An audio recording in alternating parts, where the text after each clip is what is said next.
sesuai dengan apa yang kita inginkan. Banyakkan sesuai dengan yang kita inginkan, apa yang tidak kita inginkan. Apa sebabnya rasanya pahit? Karena kita nggak ngerti. Pertama, kita nggak kenal siapa yang kasih takdir, ya. Yang kedua, kita nggak tahu hikmah dibalik takdir.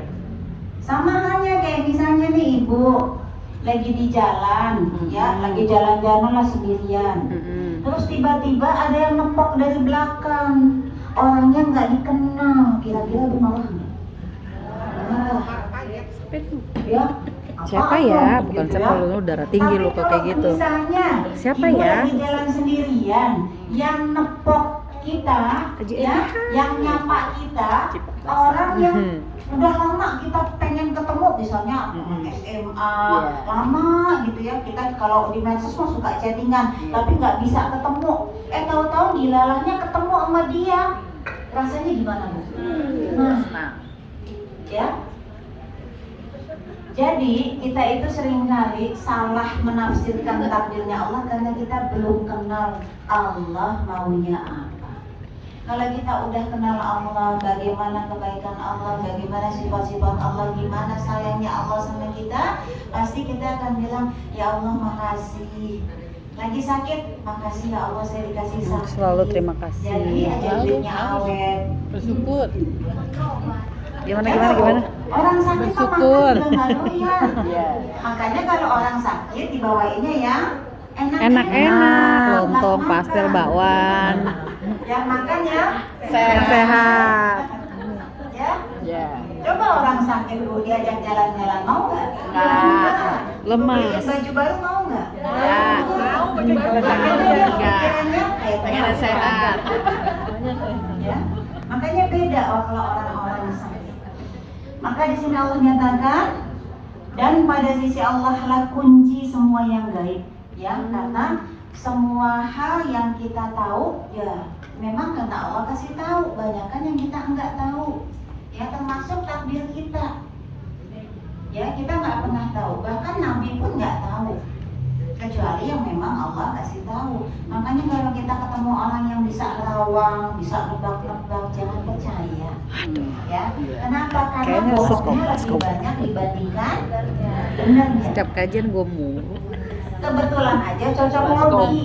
Nah, yang cocok cuma satu, yang 9-nya bohong, tapi yang satu ini dipercaya banget. Musrik. Ya. Maka Allah tegaskan di sisi Allah lah kunci semua yang gaib. Tiada yang mengetahui kecuali Allah. Makanya para nabi aja Bu, semua mukjizatnya Allah nggak buka. Apa Nabi Isa tahu ketika dikasih tongkat, tongkatnya bisa berubah jadi ular, tongkatnya bisa membelah lautan? Nggak bisa. Baru kasih tahu ya? Ya. Jadi ketika Nabi Musa diperintahkan untuk menggunakan tongkatnya dalam kondisi darurat, itu semua karena Nabi Musa cuma sami'na wa ata'na. Makanya kita juga kadang gitu Bu, di saat kita sudah terjepit, sudah di ujung jalan, sudah mentok, udah hopeless, nggak tahu mesti ngapain, disitulah nanti Allah berikan cahaya. Ya, makanya Allah mengetahui apa yang ada di daratan dan apa yang ada di lautan. Kadang kebayang nggak? Nih sekarang kan lagi ada kecelakaan pesawat ATR berapa? Aros 40 ya? Iya. Nah, itu manusia dengan segala ikhtiarnya, dengan bantuan semua tim SAR berusaha mencari korban. Padahal bagi Allah gampang aja tuh, Allah udah tahu. Tapi ketika Allah belum izinkan untuk diketemukan, ketika Allah belum buka, maka mau manusia ikhtiar kayak apa belum menghasilkan. Tapi manusia tetap harus ikhtiar. Begitu juga dengan kita. Kadang ketika kita dikasih kesulitan berupa masalah keuangan, kesehatan, Allah cuma pengen lihat ikhtiarnya sampai mana. Ikhtiar kakak. Ya. Kenapa? Karena dalam setiap ikhtiar yang kita lakukan ada pahala. Ya, Allah sediakan ganjarannya. Karena Allah itu kasih kita akal untuk berpikir. Makanya jangan ketika misalnya kita sakit berobat pada satu orang terus kita bilang dokternya nggak manjur nih, urusan mana? Ya, berobat lagi ke rumah sakit yang lain belum juga berhasil terus kita nyalain dokternya, nyalain rumah sakitnya. Sampai akhirnya mungkin berobat ketiga baru wah nih dokter beneran dokter nih. Ya, cesplem. Buktinya saya dikasih obat sekali minum udah enakan. Bukan karena dokternya, tapi memang Allah izinkan kita berhasil pada ujung ikhtiar kita pada kali yang ketiga. Jadi bukan yang pertama, yang kedua itu nggak ada hasilnya, tetap Allah berikan pahala sesuai dengan ikhtiar kita. Ya, jadi nggak ada sesuatu yang percuma. Atau misalnya ibu belajar ngaji, gurunya nggak pintar, masa saya nggak bisa ganti guru lagi, ya sama aja nih gurunya, sayanya nggak bisa juga, padahal ngaji udah lama, giliran ngaji tempat lain baru sebulan, wah ini gurunya mantep nih, berarti pintar beneran, baru sebulan ngaji saya kayaknya udah ngerti, ya bukan karena gurunya, tapi karena memang disitulah Allah izinkan terbukanya pemahaman kita.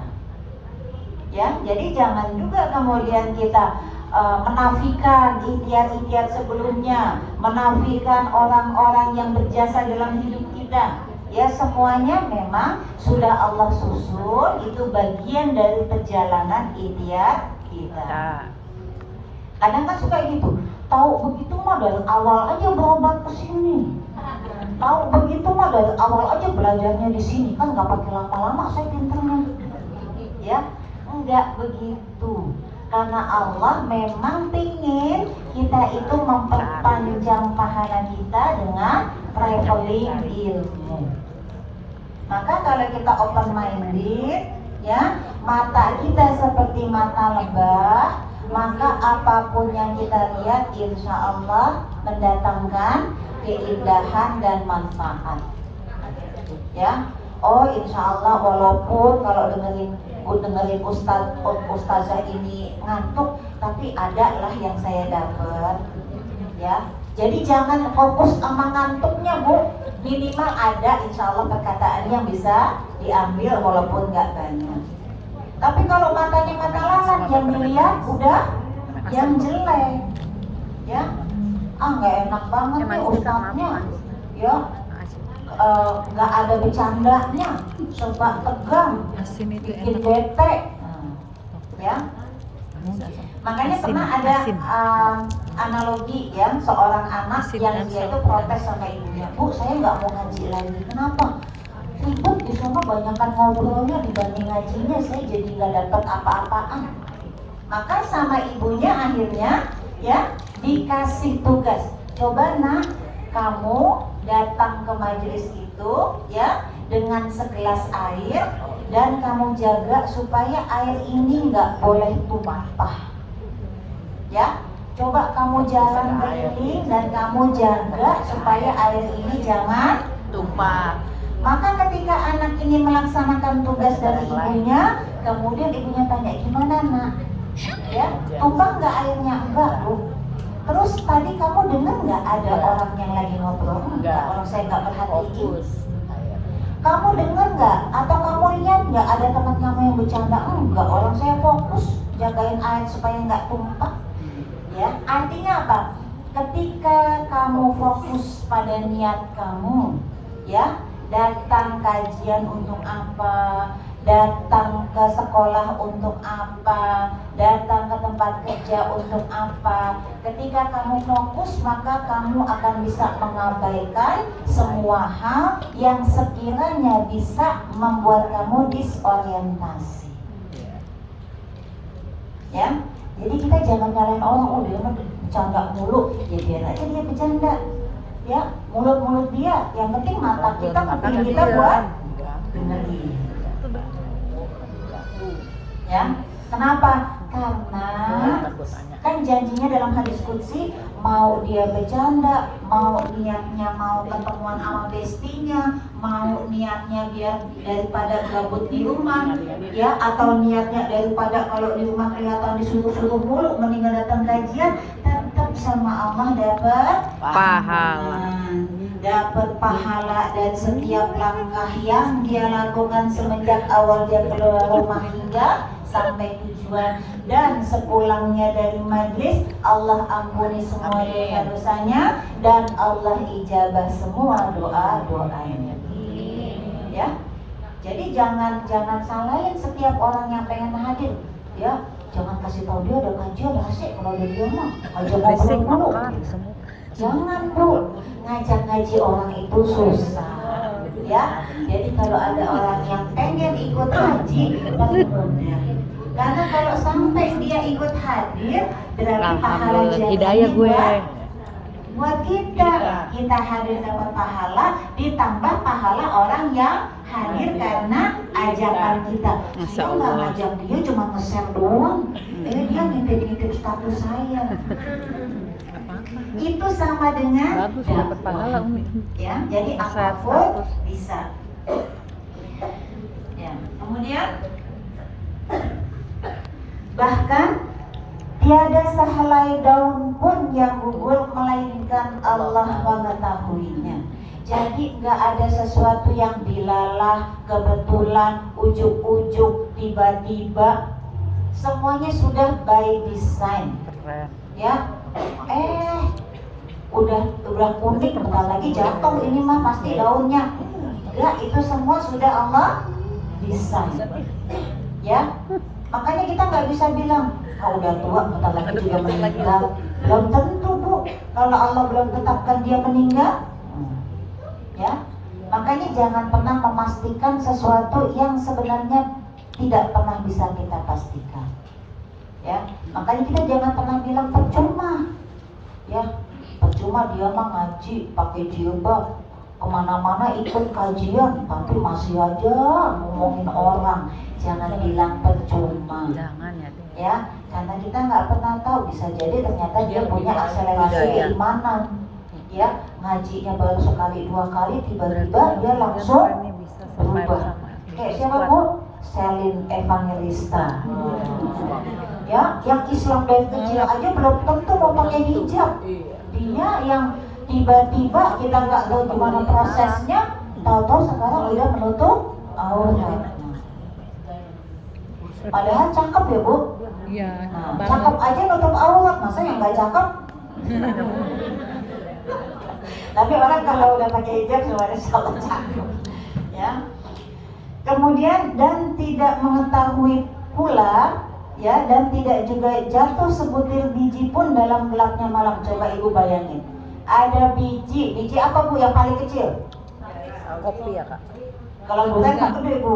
Biji jeruk.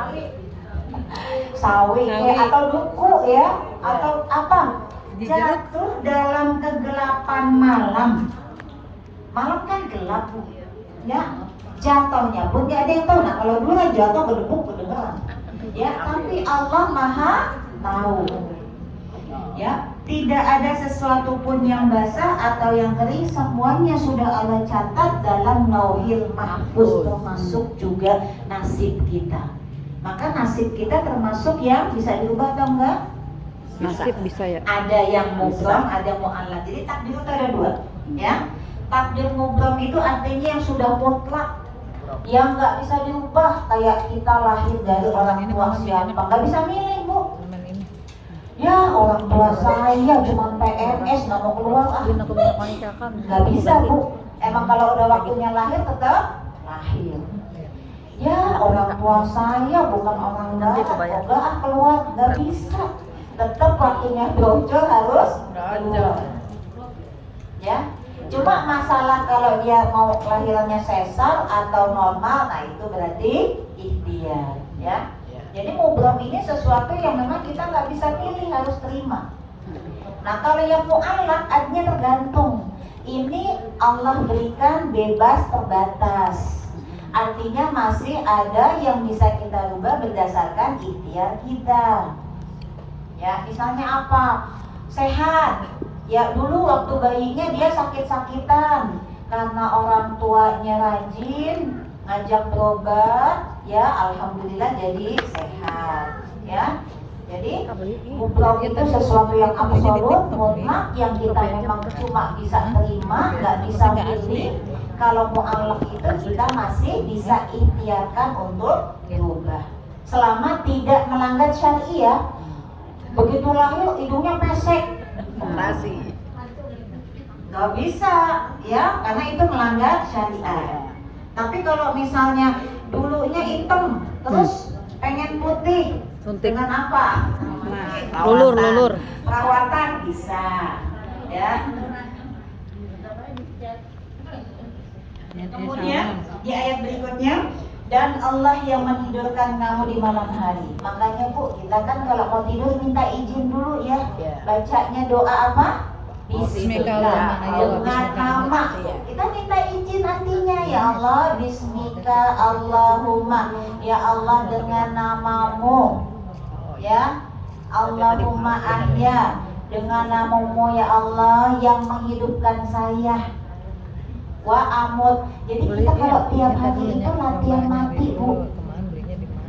Kenapa doanya begitu? Ya Allah, dengan namamu yang menghidupkan saya dan yang mematikan saya, tuh. Makanya kita kalau mau tidur tuh rasanya ngeri-ngeri sedap gitu, Bu. Gimana kalau nggak bangun? Karena memang kita latihan mati, ya. Allah itu tahan. Dalam surat Az-Zumar itu dinyatakan Allah ketika kita tidur, Allah itu yang menahan ruh kita. Ketika waktunya bangun, ada yang Allah kembalikan, ada yang Allah tetap tahan. Kira-kira berani tidur lagi nggak, Bu?